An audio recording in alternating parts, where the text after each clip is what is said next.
이중섭의 또 다른 대표작 황소라는 그림입니다. 실제로 이 그림은 어떤 한 사람에게 큰 영향을 끼쳤다고 합니다. 1983년이었습니다. 제약회사의 신입사원이었어요. 영업사원이었는데 이 사람 굉장히 수줍음을 많이 타서 영업활동이 쉽지 않았습니다. 게다가 그날은 비까지 오는 날이었어요. 그래서 더 이상 영업활동을 할 수도 없고 남의 가게의 처마 밑에서 비를 피하고 있었습니다. 그런데 이 사람의 눈에 이 작품이 들어온 겁니다. 그런데 이 작품 속의 황소가 자신에게 말을 걸어오더랍니다. 조금만 더 힘을 내봐.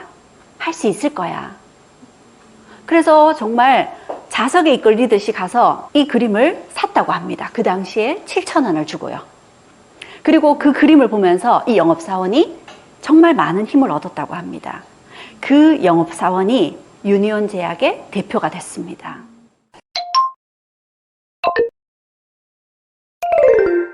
이중섭의 소와 아이, 시대를 그리다. 오늘은 이중섭 강연입니다. 여러분들 이중섭 하면 뭐가 떠오르나요?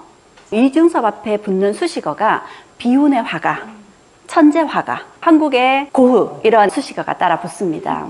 그러면 기억나는 이중섭의 그림 어떤 게 있을까요? 아까 소 그림 그리셨죠? 그리고 이중섭의 작품에 주로 등장하는 것이 아이들의 모습입니다. 그래서 오늘 저는 이중섭의 작품 중에 소를 주제로 한 작품, 그리고 아이들을 주제로 한 작품, 이중섭은 왜 이런 작품들을 그렸는지, 그리고 이중섭이라는 인물, 이렇게 세 가지 테마로 같이 이야기를 해보겠습니다. 이중섭의 소 그림입니다. 눈에 많이 익은 그림이죠. 우리 눈에 익은 이런 소 그림은 1950년대에 그린 작품입니다. 가장 이중섭의 작품 활동이 활발했던 시기, 그리고 이중섭의 예술적인 재능이 굉장히 무르익었을 시기의 작품이죠. 이중섭의 초창기의 소 그림은 이런 그림이었습니다. 환상적인 바다 풍경이라는 제목의 소 그림인데 1940년에 그린 그림입니다.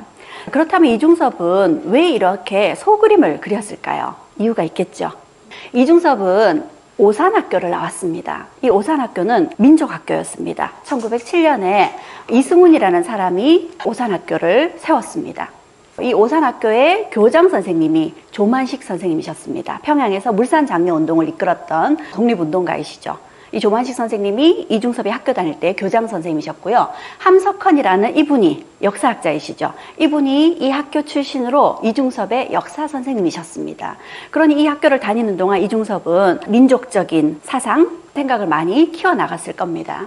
특히 이중섭이 화가로서 꿈을 키우고 성장하는데 가장 큰 영향을 준 사람이 임용연이라는, 그리고 백남순이라는 이 부부입니다.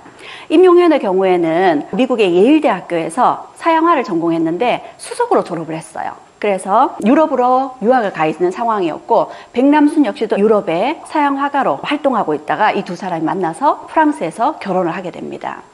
그 당시에는 보기 드문 세계적으로 활동하고 있는 우리나라의 서양 화가였죠. 근데 이 두 사람이 부부가 되자 조국을 위해서 뭔가 큰일을 하자라는 뜻을 품고 당시 오산학교에 미술교사로 왔던 겁니다.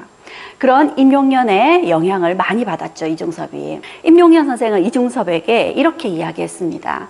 밑그림을 바닷가의 모래알보다 더 많이 그려라. 그런 다음에 너의 예술이 있을 거다. 그만큼 스케치를 많이 하라는 겁니다. 그래서 그런 영향을 받아서 이중섭이 습작을 굉장히 많이 했고요.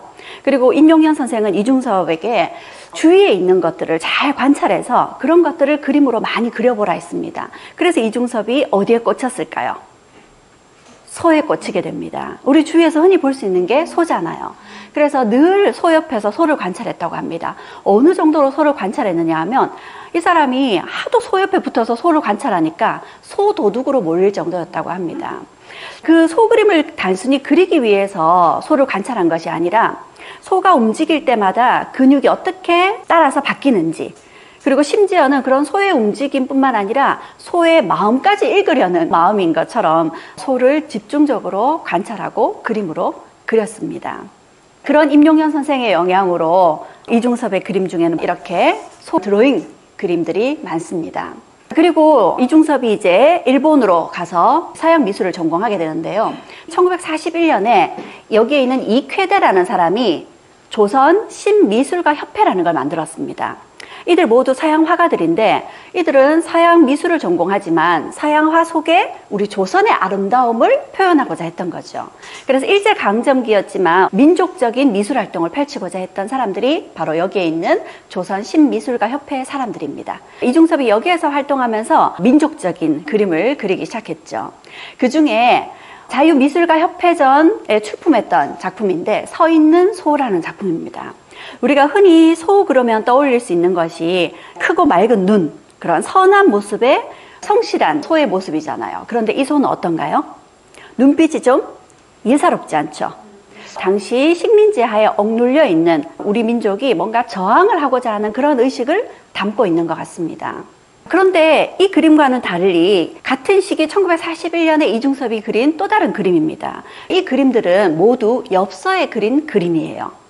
사실 이 시기 일본에서 활동할 때 이중섭의 작품은 남아있는 게 별로 없습니다. 그런데 엽서화들이 상당히 많이 남아 있습니다. 이 엽서화 그림을 보면 어떤 느낌이 드시는가요? 평화로워 보이고요. 그림이 좀 밝고 즐겁고 아름답다는 느낌까지 듭니다. 우리가 그림은 화가의 마음 상태를 반영하기도 하죠. 이런 엽서화를 그린 까닭 바로 이중섭이 사랑에 빠졌기 때문입니다. 1939년이었는데 야마모토 마사코라고 역시 미술을 전공한 이 마사코와 사랑에 빠지게 됩니다. 그러니 마사코와 편지를 주고받으면서 이 엽서에 그림을 그리고 사랑을 나누었던 거죠. 이 두 사람 굉장히 닭살 커플이었습니다. 같이 미술을 전공하는 같은 학교 출신이었으니까 요즘 말로 하면 캠퍼스 커플이죠. 서로를 애칭으로 불렀었는데요. 당시 이중섭의 애칭은 아골이었습니다. 사실 이 애칭은 마사코가 붙여준 애칭은 아니고 이중섭의 교수님이 붙여준 애칭이었는데요. 우리나라 사람들은 김씨, 이씨가 많죠. 당시 여기 미술을 전공한 학생들 중에 이씨가 3명이나 있었다고 합니다. 그러니 일본인 교수가 구분하기가 힘들겠죠. 그래서 이중섭은 얼굴이 좀 길고 특히 턱이 길었다 그래서 턱을 일본말로 아고라고 하거든요. 그래서 턱이 긴 이씨다. 그래서 아골이라고 불렀다고 합니다. 이 애칭을 마사코가 이중섭을 부를 때 많이 썼다고 합니다. 그리고 이중섭과 마사코가 연애를 하던 중에 마사코가 발가락을 다쳐서 이중섭이 치료를 했던 적이 있었다고 해요. 그런데 사랑에 빠지면 못생긴 발가락도 예뻐 보이겠죠. 이 마사코의 발가락을 보고 아스파라거스를 닮았다고 해서 이 마사코에게 붙은 애칭이 아스파라거스 군, 발가락 군 이렇게 애칭을 불렀다고 합니다. 좀 닭살 커플이죠, 그쵸? 그런데 이 닭살은 시작에 불과할 겁니다. 그렇게 두 사람은 사랑에 빠졌는데 이 시기 이중섭에게 인생의 첫 번째 시련이 다가오게 됩니다. 1943년 당시 유럽에서는 2차 세계대전이 한창이었습니다. 원래 이중섭과 마사코는 함께 유럽으로 미술을 전공하러 유학을 떠날 생각이었습니다. 그런데 그 유학길이 막혀버린 거죠. 인생에 큰 꿈을 세웠는데 그 꿈이 좌절되는 순간이었습니다. 게다가 일본에 머물고 있던 이중섭, 일본 역시도 2차 세계대전의 한창이었죠. 그러니 그대로 있다가는 강제로 군대에 징집당하게 생겼습니다. 그래서 결국 이중섭은 일본을 떠나 조선으로 돌아와야 했습니다. 그렇게 두 사람은 이별을 하게 되죠. 그리고 이별하기에 앞서서 이중섭은 마사코에게 선물을 줍니다. 이중섭이 망월이라는 이 작품을 자유미술가 협회전에 출품을 했는데 상을 받았습니다. 이 그림에도 역시 소가 등장을 하죠. 이 출품작의 부상이 파레트였습니다. 그래서 이 상으로 받은 파레트를 마사코에게 프로포즈 선물로 주고 기약 없는 이별을 하게 되죠. 마사코는 이중섭이 준 이 파레트를 70년이나 보관하고 있다가 2012년에 제주에 있는 이중섭 미술관에 기증을 했습니다. 그래서 제주에 가면 이 이중섭의 파레트를 만나볼 수 있을 겁니다. 그렇게 두 사람은 이별을 했습니다. 이중섭의 마음이 어떨까요? 자신의 꿈도 좌절이 되었고요. 사랑하는 연인과도 헤어져야 했습니다. 그 당시 이중섭이 조선으로 돌아와서 자신이 머물고 있던 고향집 원산에 머물 때 그린 그림입니다. 여기 세 사람의 모습이 그림으로 그려져 있는데 한 사람은 웅크리고 있고 이 사람들의 표정이 어떤가요? 뭔가 희망을 잃은 듯하고 답답하고 암울한 그런 느낌이 드는 그림입니다. 이 그림을 보면 이중섭의 마음이 그때 어떠했는지가 그대로 드러나 있죠.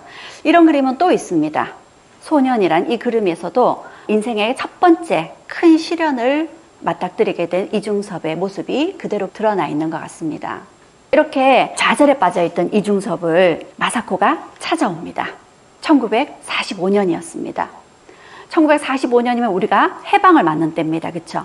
마사코는 당시 일본에서 조선으로 출항하는 마지막 배에 올랐습니다.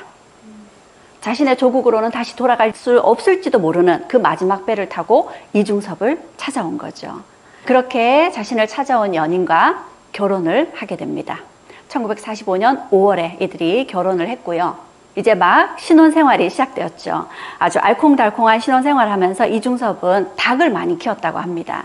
닭을 키웠으니 닭을 열심히 관찰했겠죠. 그때부터 이중섭의 작품에는 닭이 등장을 합니다. 그리고 이중섭은 이렇게 자신을 찾아온 마사코에게 한국 이름을 지어줬습니다. 따뜻한 남쪽에서 온 덕이 많은 여자다 해서 이남덕이라고 이름을 붙여줬죠. 이중섭의 작품에는 이때부터 닭이 등장하게 됩니다. 이중섭의 작품 중에 1953년에 그린 부부라는 작품입니다. 위에 있는 수탉과 아래에 있는 암탉, 부부로 보여지는 닭의 모습인데요. 그야말로 날개짓을 하면서 사랑을 나누는 아주 행복한 모습이 묻어나는 것 같습니다. 이런 이중섭이 작품에 그렸던 두 번째는 아이들입니다. 이중섭은 이렇게 아이들이 물고기와 노니는 모습, 아이들끼리 줄을 잡고 노는 모습, 이런 아이들 그림을 많이 그렸습니다. 그럼 이중섭은 왜 아이들을 그렸을까요? 이 시기 이중섭에게는 인생의 두 번째 시련이 찾아왔습니다. 이중섭과 마사코가 낳은 첫 번째 아이가 디프테리아로 1년이 채 되지 못해서 죽게 됩니다. 첫 아이를 잃은 거였죠. 당시 이중섭은 학교에 미술교사로 취직을 했지만 자신이 그림을 그리는 데는 능숙하지만 그림을 가르치는 데는 별로 소질이 없었나 봅니다. 학교에서 뭘 어떻게 가르쳐야 될지 몰라서 학교를 그만두고 당시 고아원에서 미술을 가르쳤다고 합니다. 그러면서 아이들에게 관심을 가지기 시작했던 시기였죠. 그런데 첫 아이를 낳고 이 첫 아이를 잃어버리게 되면서 큰 슬픔에 빠지게 됩니다. 그 어린 아이를 그냥 혼자 보낼 수가 없었습니다. 땅에 묻어야 했잖아요. 그래서 큰 슬픔에 빠져있던 이중섭은 이렇게 아이 그림을 그려서 그 아이 그림을 첫 아이의 관에 함께 넣어줍니다. 이 땅속에 묻힐 첫째 아이가 어린 것이 혼자 너무 쓸쓸할 것 같아서 아이 그림을 그려서 함께 관 속에 넣어주고 그 아이들과 함께 동무 삼아 놀라고요. 그리고 여기에 복숭아 그림이 있죠. 복숭아는 무릉도원을 상징합니다. 이상세계죠. 또 다른 의미로는 저승에 가서는 극락왕생하고 무릉도원에서 마음껏 논이라고 그런 의미로 이런 그림을 그려서 아이의 관에 함께 넣어줬습니다. 그리고 우리가 해방 이후 1948년에 남한이 먼저 대한민국이라는 이름으로 정부를 수립하게 됩니다. 그러자 곧 이어서 북한에서도 조선민주주의 인민공화국이라는 이름으로 정부가 수립이 되었죠. 당시 이중섭이 머물고 있는 곳이 원산이었습니다. 북한이죠. 그런데 이 북한의 공산주의는 자유로운 예술활동을 억압합니다. 그래서 이중섭의 예술활동이 여러 가지 지장을 받게 되죠. 뿐만 아니라 이중섭이 그림을 그리기 위한 미술 도구들을 사는데도 어려움이 있었습니다.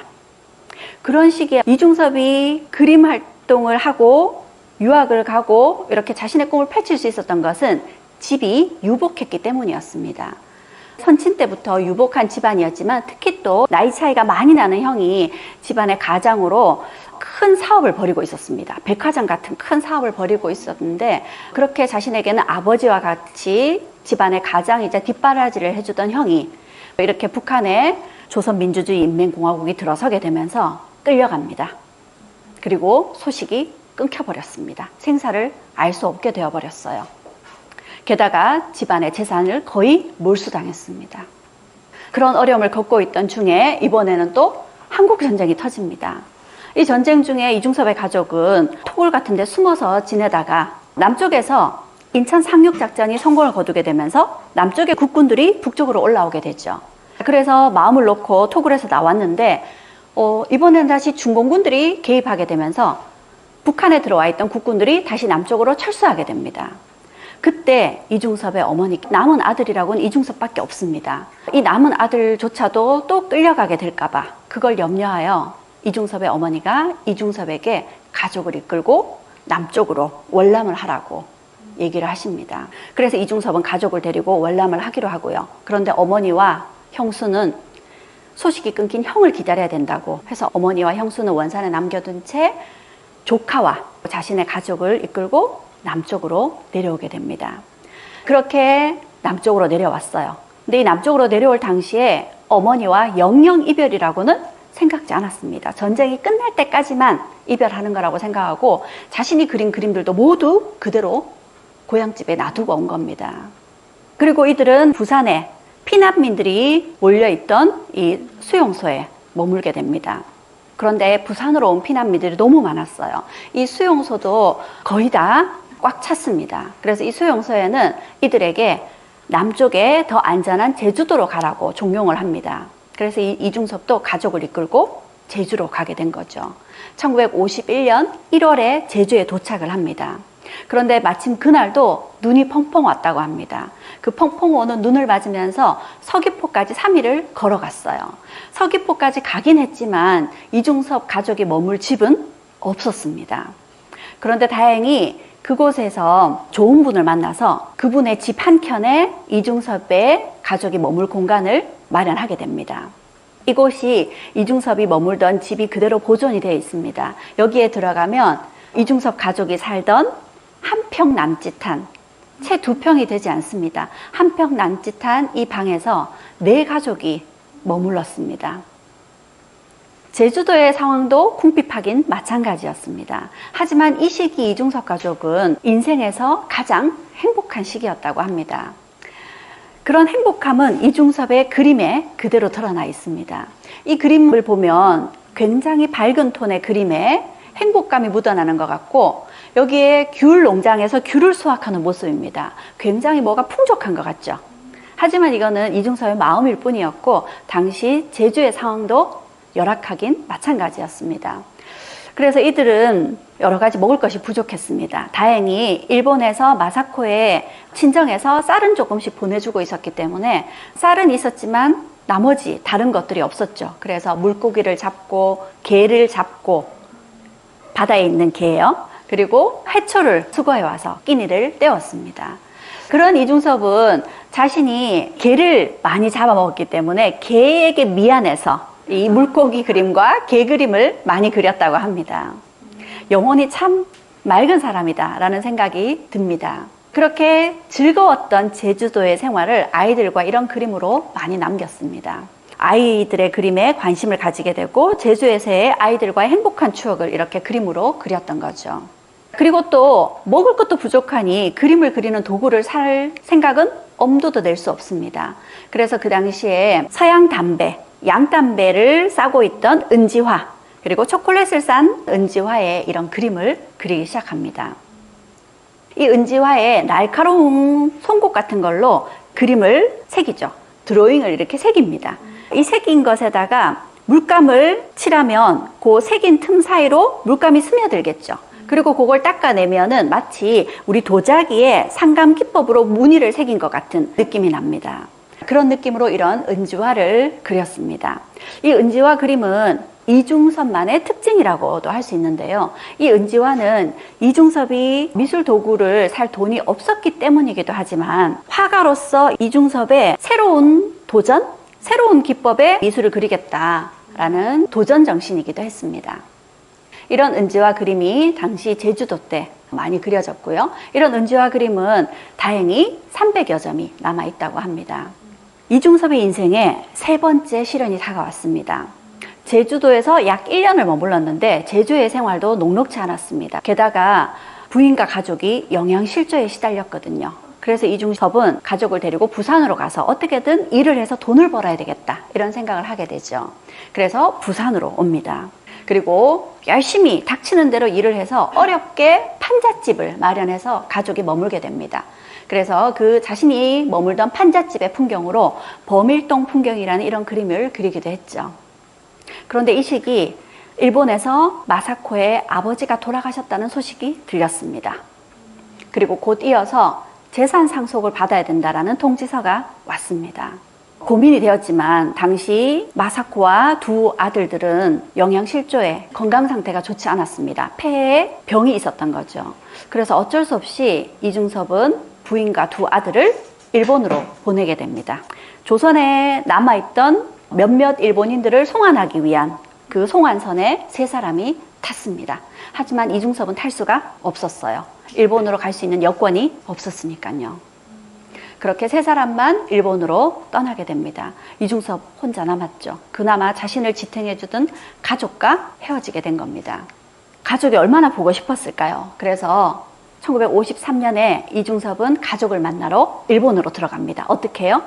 아는 지인이 일본에 가는 배에 선원증을 구해줬어요. 그래서 그 배의 선원으로 배를 타고 약 6일간 일본에 머물면서 가족과 회유를 하게 됩니다.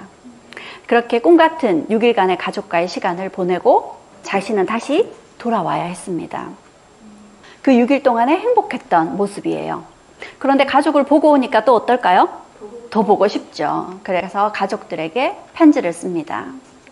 편지에도 이렇게 가족을 생각하는 마음을 그림으로 담아서 썼어요.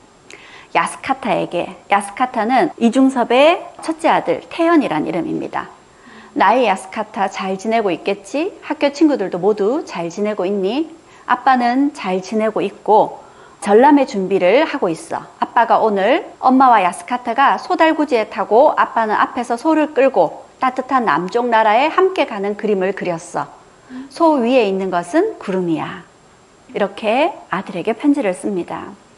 여기에 있는 이 소달구지를 타고 남쪽으로 가는 이 행복한 모습을 나중에 유화 그림으로도 따로 그리게 되죠. 그리고 이중섭은 자신이 가족을 만나기 위해서는 일본으로 들어가야 되죠. 그러기 위해서는 많은 돈이 필요합니다. 그래서 그 돈을 마련하기 위해서 활발한 작품 활동을 벌이게 됩니다. 지인의 도움으로 당시에는 통영에 가서 활동을 하게 되죠. 그래서 통영에서 열심히 작품 활동을 하던 때의 그림들입니다. 그리고 이 시기 1954년, 55년 작품을 만들어서 전시회를 열게 되죠. 이중섭의 대표작이라고 할 수 있는 흰 소의 그림, 1954년에 그린 그림입니다. 이런 소의 그림을 보면 굉장히 역동적인 모습이 비춰지는데요. 그 역동적인 모습을 표현하기 위해서 붓질이라고 해야 되나요? 이 붓이 굉장히 힘차게 그려져 있는 것을 볼 수 있습니다. 이런 이중섭의 붓질이 어디에서 왔는지는 뒤에서 다시 살펴보게 될 겁니다. 그리고 이번에는 지금까지의 소와는 좀 달리 싸우는 소의 모습입니다. 아주 온순한 소가 이렇게 싸우니까 어때요? 정말 무섭게 보이고 어느 한쪽이 죽어야 끝이 날 것 같은 모습입니다. 이 작품은 이중섭이 남한과 북한이 같은 민족끼리 싸우던 한국전쟁을 표현한 것이 아닌가 이렇게 해석하는 사람도 있고요. 개인적으로는 이중섭이 가족을 위해서는 닥치는 대로 일을 해야 되는 경제적인 현실과 자신이 추구하고자 하는 작품 활동을 계속 하고 싶은 내면의 자신 사이에서 갈등을 벌이는 자아의 모습이 아닌가 그렇게 해석하기도 합니다.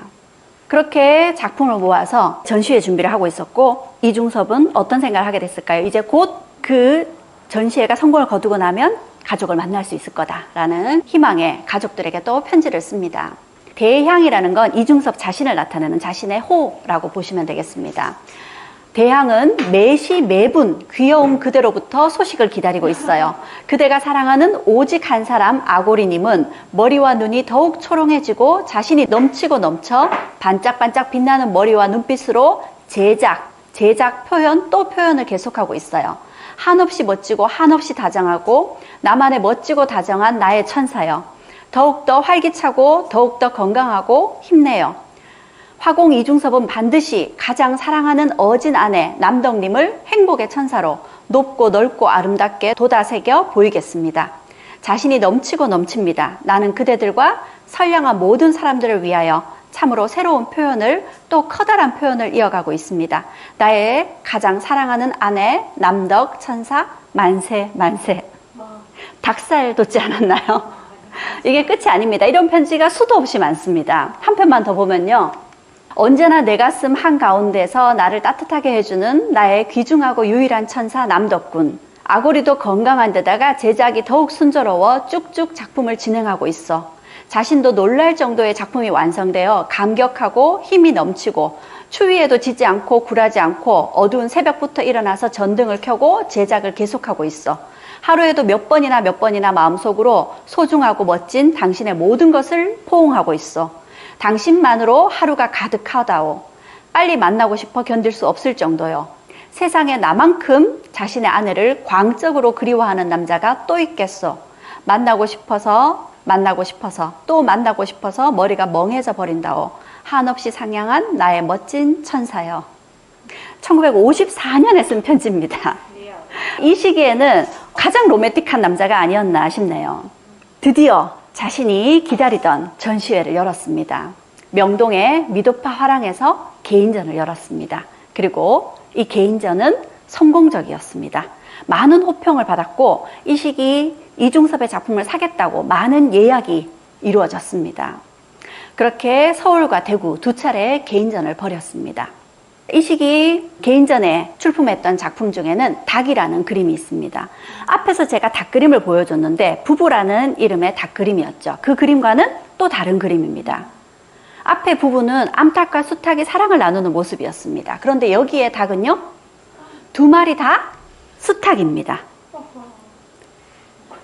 그러니 이 수탉 역시도 남북한의 갈등, 전쟁이 끝났음에도 불구하고 남북한의 긴장관계가 계속되고 있는 상황을 묘사한 것이 아닌가 그렇게 보여집니다. 이렇게 이중섭은 자신의 모든 것을 걸었던 개인전을 열었는데 이 개인전이 결과적으로는 성공적이지 못했습니다. 많은 작품이 예약되었지만 실제로 팔리진 않았어요. 수금이 어려웠습니다. 그렇게 이중섭의 개인전이 자신이 생각했던 기대를 얻지 못하고 실패하게 되면서 이중섭은 좌절에 빠지게 됩니다. 모든 것을 손에서 놓고 좌절에 빠진 이중섭의 모습을 표현한 것처럼 보여지는 피 흘리는 소의 모습입니다. 이 그림만 보더라도 이중섭이 얼마나 크게 실망했는지가 느껴집니다. 이렇게 크게 좌절한 이중섭을 같은 작품 활동을 하는 지인들이 챙겨줍니다. 이중섭이 그 시기 친구들과 함께 정릉에서 머물고 있었습니다. 하지만 자신을 챙겨주는 지인들이 이중섭에게는 큰 위로가 되지 않았습니다. 이 시기 이중섭은 거식증에 걸렸고요. 정신분열증 같은 정신병에도 시달리게 됩니다. 결국 입원을 해야 됐어요. 입원을 하면서 마사코에게 편지를 씁니다. 병원에 입원해야 되니 이제 편지를 보내지 않을 거요. 건강하게 퇴원을 하면 다시 편지를 보내겠소 하고 마지막 편지를 보냈고 마사코가 보내온 편지들도 보지 않았다고 합니다. 그리고 이중섭은 건강이 좀 회복되는 듯 했지만 계속 병원에 입원하고 퇴원하는 그런 생활을 반복해야 했었고요. 이 시기 이중섭이 자신의 작품을 버리거나 불태우거나 이런 기행을 벌이기도 했습니다. 그래서 주위에서는 이중섭에게 미쳤다는 의혹을 보이기도 했습니다. 정말 이중섭이 미친 것이 아닌가 하고 걱정되어서 찾아온 조카에게 이중섭이 나 괜찮다 라는 걸 보여주기 위해서 자신의 자화상을 그려서 조카에게 줬다고 합니다. 이 자화상이 이중섭의 처음이자 마지막 자화상입니다. 이중섭은 이 작품 외에는 자화상을 그리지 않았습니다. 화가들은 주로 자신의 자화상을 그리는 경우가 많습니다. 이중섭은 왜 자화상을 그리지 않았을까요? 이중섭에게는 자신이 그린 소, 자신이 그린 아이들과 가족의 그림이 곧 자신을 표현한 것이었습니다. 소 그림이 자기 자신이었던 거죠. 이중섭이 자신의 마지막을 모두 쏟아서 그린 그림이 있었습니다. 당시 돌아오지 않는 강이라는 제목의 영화 제목이 있었어요. 이 제목에 마음이 꽂혔나 봅니다. 그래서 돌아오지 않는 강이라는 제목으로 그림을 5점 정도 비슷한 작품들을 그렸어요. 그 중에 한 작품입니다. 거의 이중섭 인생의 마지막 작품이에요. 이 작품 속에 보면 아이가 이렇게 고개를 누이면서 누군가를 기다립니다. 이 아이가 아마 이중섭 자신이 아닐까 싶고요. 이중섭이 기다리는 여인은 고향인 원산에 두고 온 어머니일 수도 있겠고요. 일본으로 가서 만나지 못하는 자신의 부인일 수도 있을 것 같습니다. 마지막까지 어머니와 부인을 그리워한 이중섭의 모습이 보입니다. 이렇게 이중섭은 1956년 9월 6일 밤 11시 45분에 세상을 떠났습니다. 그의 시신은 사흘 동안 무연고자로 영안실에 안치되어 있어야 했습니다. 그를 병문안 왔던 지인이 뒤늦게 영안실에 안치되어 있는 그의 시신을 찾아서 이중섭이라는 신원을 확인해 줬죠. 그리고 그 지인들이 이중섭의 장례를 치러줬고, 화장을 해서 그 유해의 일부는 바깥에 뿌려주고, 또 일부는 망우리 공원에 무덤을 써주고, 또 친구였던 구상 시인이 이중섭의 유해의 일부를 그 다음 해에 일본으로 가서 마사코에게 전달해 줬다고 합니다. 마지막으로 이 소 그림과 아이들 그림을 그렸던 이중섭이라는 이 사람, 이중섭에 대해서 잠깐 이야기를 해보겠습니다. 이중섭은 한국인이 가장 사랑하는 화가입니다. 실제로 근현대 작품 100점을 놓고 사람들이 가장 좋아하는 작품을 꼽도록 했습니다. 그런데 그 중에 1등과 2등이 모두 이중섭의 작품이었다고 하죠. 모두 소그림이었습니다. 뭔가요? 고구려 고분벽화 수렵도입니다.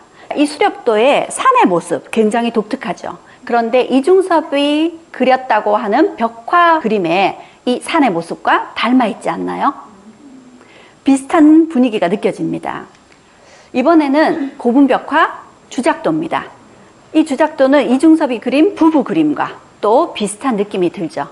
실제로 북한에서 이 시기 고구려 고분벽화가 발견이 되었고, 이중섭은 그걸 보면서 고분벽화의 영향을 많이 받았던 걸로 보여집니다. 이중섭은 이렇게 남북한이 분단이 되지 않았더라면 자신이 고분벽화를 모사하는 작품 활동을 하고 싶었다라고 이야기한 적도 있었습니다. 이건 뭔가요? 고려청자입니다. 고려청자의 상감기법을 이중섭은 은지화에 그대로 녹여내었고요. 그리고 이 고려청자에 동자들이 열매를 따는 모습이 보여지는데요. 아이들이 복숭아를 따는 모습하고 많이 닮아 있죠. 그래서 이런 도자기의 문양에도 이중섭의 그림에 영향을 받았다고도 볼 수 있습니다. 이중섭의 그림 중에 보면 오리의 모습과 연꽃의 모습, 실제로 도자기 문양으로 새겨지는 문양들이 그림에 많이 등장하기도 합니다. 여기에 있는 이 글씨는 굉장히 힘있죠. 김정희 선생의 추사체입니다. 이 추사체의 영향을 받았어요. 이중섭의 그림입니다. 그리고 이중섭의 이 힘있는 글씨체가 이중섭의 그림의 필력으로 그대로 드러나 있는 것 같습니다. 이렇듯 이중섭의 그림에는 소나 아이들이라는 우리의 정서를 담은 소재뿐만 아니라 그 그림의 필력이나 색감, 이런 분위기 전체도 우리 민족의 문화적인 정서와 많이 닮아 있는 것 같습니다. 이중섭이 마사코에게 쓴 편지에 이렇게 적었다고 합니다. 어디까지나 나는 한국인으로서 한국의 모든 것을 전 세계에 올바르고 당당하게 표현하지 않으면 안 돼요. 나는 한국이 낳은 정직한 화공이라오. 화가로서의 이중섭이 가진 가치관이 어떠했는지 보여주는 말입니다. 이중섭의 또 다른 대표작, 황소라는 그림입니다. 실제로 이 그림은 어떤 한 사람에게 큰 영향을 끼쳤다고 합니다. 1983년이었습니다. 제약회사의 신입사원이었어요. 영업사원이었는데 이 사람 굉장히 수줍음을 많이 타서 영업활동이 쉽지 않았습니다. 게다가 그날은 비까지 오는 날이었어요. 그래서 더 이상 영업활동을 할 수도 없고 남의 가게의 처마 밑에서 비를 피하고 있었습니다. 그런데 이 사람의 눈에 이 작품이 들어온 겁니다. 그런데 이 작품 속의 황소가 자신에게 말을 걸어오더랍니다. 조금만 더 힘을 내봐. 할 수 있을 거야. 그래서 정말 자석에 이끌리듯이 가서 이 그림을 샀다고 합니다. 그 당시에 7,000원을 주고요. 그리고 그 그림을 보면서 이 영업사원이 정말 많은 힘을 얻었다고 합니다. 그 영업사원이 유니온 제약의 대표가 됐습니다. 그리고 그분이 2010년에 이 작품이 경매에 나오자 35억 6천만 원을 주고 드디어 진품을 자신의 손에 넣었습니다. 그리고 그분은 이중섭 마니아라고 소문이 날 정도로 이중섭 작품을 수집했고 이렇게 서울미술관이라는 사립미술관을 열었습니다. 그분이 바로 유니온 약품의 안병광 회장입니다. 이런 소그림을 보고 기운을 얻고 힘을 얻고 뭔가 우리하고 닮았다 이런 생각을 했던 것은 여기에 있는 안병광 회장뿐만 아니죠. 우리 모두가 그런 마음을 갖고 있습니다. 제주도에 가면 이중섭이 머물고 있었던 집이 보존이 돼 있죠. 그 한평 남짓한 방의 벽에 이렇게 소의 말이라고 하는 이중섭의 자작시가 쓰여져 있습니다. 실제로 이중섭이 쓴 시를 그의 조카가 외우고 있다가 이렇게 공개를 한 겁니다. 높고 뚜렷하고 참된 숨결 나려 이제 여기에 곱게 나려 두북두북 쌓이고 철철 넘치소서. 삶은 외롭고 서글프고 그리운 것 아름답도다. 여기에 맑게 두 눈 열고 가슴 환히 해치다. 소의 말이라는 제목의 시입니다. 소를 표현한 시지만 이 시 속에는 자신의 삶을 표현한 거기도 하죠. 이중섭의 삶은 근현대사의 정말 굴곡진 우리 역사를 그대로 다 담고 있는 삶이었습니다. 이중섭의 작품 속의 소는 정말 힘든 시절에 꿋꿋하게 그 역경들을 다 이겨낸 우리 모습이었고, 이중섭의 작품 속의 아이들은 언제나 가족을 먼저 생각하는 지금의 우리의 모습이기도 합니다. 긴 시간 경청해 주셔서 감사합니다.